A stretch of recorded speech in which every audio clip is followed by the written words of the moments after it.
కానీ లోపాలు ఏంది అని అనలైజ్ చేసుకోవాలి కాబట్టి చెప్తాం. పక్కన నర్సాపూర్ పోయినాం, తొవ్వంట పోతుంటే షెడ్ మన మడిగలు ఉంటాయి కదా, మడిగలల్లో ఎస్టీ బాలుర హాస్టల్ నడిపిస్తారు, ఎస్టీ బాయ్స్ హాస్టల్.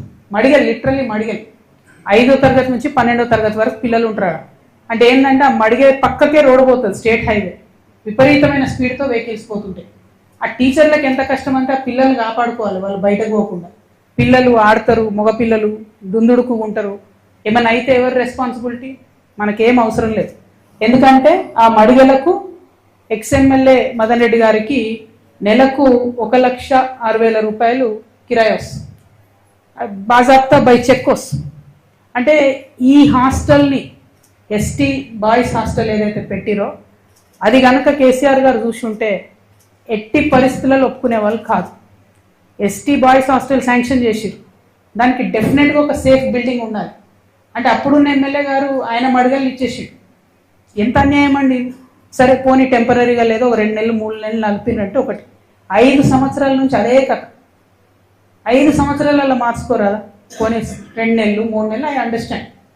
కానీ 5 సంవత్సరాల తర్వాత కూడా ప్రత్యేకంగా బిల్డింగ్ కట్టించకుండా, లేదు మంచి బిల్డింగ్లోకి మార్చకుండా చాలా అన్యాయం, ఇది చాలా దారుణం. ఇప్పుడున్న ప్రభుత్వాన్నైనా నేను రిక్వెస్ట్ చేస్తున్నా, ఇమీడియట్గా హాస్టల్ మార్చండి దయచేసి. నేను వెళ్ళి చూసిన, అక్కడ కూర్చొని పిల్లలతో పాటు తిన్నా, మంచిగా ఉంది, ఫుడ్ బాగుంది, టీచర్స్ ప్రయత్నం చేస్తున్నారు. కానీ ఎంత ప్రయత్నం చేసినా రోడ్డు మీద కూర్చొని వాళ్ళు ఏం చదవాలి, ఆ పొల్యూషన్ ఎట్లుంటుంది, దయచేసి ఆలోచించవలసిందిగా ఇప్పుడు ప్రభుత్వానికి నేను చెప్తా ఉన్నా. సో బేసికల్లీ సెకండ్ రెడ్డిపల్లి ప్రాంతానికి పోయినప్పుడు ఆ రెడ్డిపల్లి రైతుల బాధలు వర్ణనాతీతంగా ఉన్నాయి. వారి కోసము కలెక్టర్ గారు వచ్చి ఏం చెప్తారంటే, మీ ట్రిప్లర్లో పోయేటటువంటి మీ భూమిని నేను 3 విడతలుగా పేమెంట్ చేస్తాను అని చెప్తున్నాడు కలెక్టర్ గారు. కానీ ప్రజలు నమ్మడం లేదు. నేను కోరేది ఒకటే కలెక్టర్ గారిని, మీరు 3 విడతలుగా డబ్బులు ఇస్తా అంటే 3 విడతలుగా ఎకరానికి మీరు ఇస్తానన్నటువంటి 44 లక్షల రూపాయలు కాకుండా 1 కోటి రూపాయలు ఇవ్వాలని అక్కడ డిమాండ్ చేస్తూ ఉన్నారు ప్రజలు. అది కూడా మీరు రిటర్న్లో ఇవ్వండి, రాసి ఇవ్వండి, మేము 3 దఫాలుగా ఈ 1 కోటి రూపాయలు పేమెంట్ చేస్తామని రైతులు భూమి ఇవ్వడానికి రెడీగా ఉన్నారు. లేదంటే అక్కడ కాళేశ్వరం కాలువ ఏదైతే ఆ ఊరు నుంచి పోతుందో అక్కడ ఒక 156 ఏకర్స్ 156 ఎకరాలు ఎక్సెస్ ఉన్నది ల్యాండ్. భూమికి బదులుగా భూమి ఇవ్వమని అక్కడ రైతులందరూ కూడా వాళ్ళ మాటగా మీడియా తరఫున ప్రభుత్వానికి చెప్పమని నాకు నిన్న కోరినారు. భూమి బదులు భూమి ఇచ్చినా వెళ్ళిపోతాం, లేదు 1 కోటి రూపాయలు పర్ ఏకర్ ఇస్తాం, 3 దఫాలుగా ఇస్తామని రాతపూర్వకంగా ఇచ్చినా వెళ్ళిపోతామని చెప్పి వారు కోరడం జరిగింది. అయితే ఇక్కడ ఇంకొక సమస్య ఏముందంటే, పాపం చాలా మంది వేములఘాట్లో, మల్లన్న సాగర్లో భూములు పోయిన వాళ్ళు వచ్చి రెడ్డిపల్లిలో కొనుక్కున్నారు. ఇప్పుడు వాళ్ళ ల్యాండ్ మళ్ళీ పోతుంది ట్రిప్లర్లో. సో బీభత్సమైన పరిస్థితి ఉంది. ఇక్కడ ఈ ఒక్క జిల్లాలోనే కాదు, నేను నల్గొండలో కూడా ఇదే పరిస్థితి చూసిన. సో నేను ప్రభుత్వాన్ని రిక్వెస్ట్ చేసేది ఏంటంటే, డబుల్ ఎవరి అయితే మనం ల్యాండ్ అక్వైర్ చేస్తున్నామో వాళ్ళకు కొంత సానుభూతితో ఆలోచించి మంచి ధర ఇవ్వవలసిందిగా నేను రిక్వెస్ట్ చేస్తూ ఉన్నాను. ఆ తర్వాత మేము గన్పూర్ ఆయకట్టుకు పోయినాం, ఏడుపాయల దుర్గమ్మను దర్శించుకున్నాం.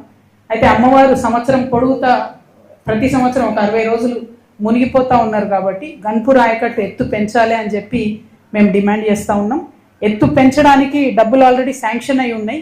కానీ ఇరిగేషన్ మంత్రిగా మరి అప్పుడు హరీష్ రావు గారే ఉండే, కానీ ఆయన ఎందుకో మరి పట్టించుకోలేదు. ఈ గన్పూర్ ఆయకట్టు 0.2 TMC ఉండే, ఇసుక పేరుకపోయి 0.138 TMCకి దాని కెపాసిటీ పడిపోయింది. సో తర్వాత డెసిషన్ జరిగింది 0.3 TMCకి కెపాసిటీ పెంచాలని చెప్పి 43 కోట్ల రూపాయలు 2016లో మంజూరు చేసిరు. కానీ 2024 వరకు కూడా ఖర్చు పెట్టింది ఎంత అంటే 18 కోట్లు. మరి మీరే ఇరిగేషన్ మినిస్టర్గా ఉన్నారు హరీష్ రావు గారే, ఆయనే ఫైనాన్స్ మినిస్టర్గా ఉన్నారు. మెదక్ అంటేనే హరీష్ రావు, హరీష్ రావు అంటేనే మెదక్ అని చెప్పినటువంటి పరిస్థితి. ఎందుకు మరి ఇంత జాప్యం జరిగిందన్నది తప్పకుండా ప్రజలకు చెప్పాల్సినటువంటి అవసరం ఉంది. అదేవిధంగా 1.72 అడుగుల ఎత్తు పెంచితే పాపన్నపేట మండలంలో నాగ్సాన్పల్లి, షేరిపల్లి, కోడపాక, గాజులగూడెంలో భూములు పోతా ఉన్నాయి.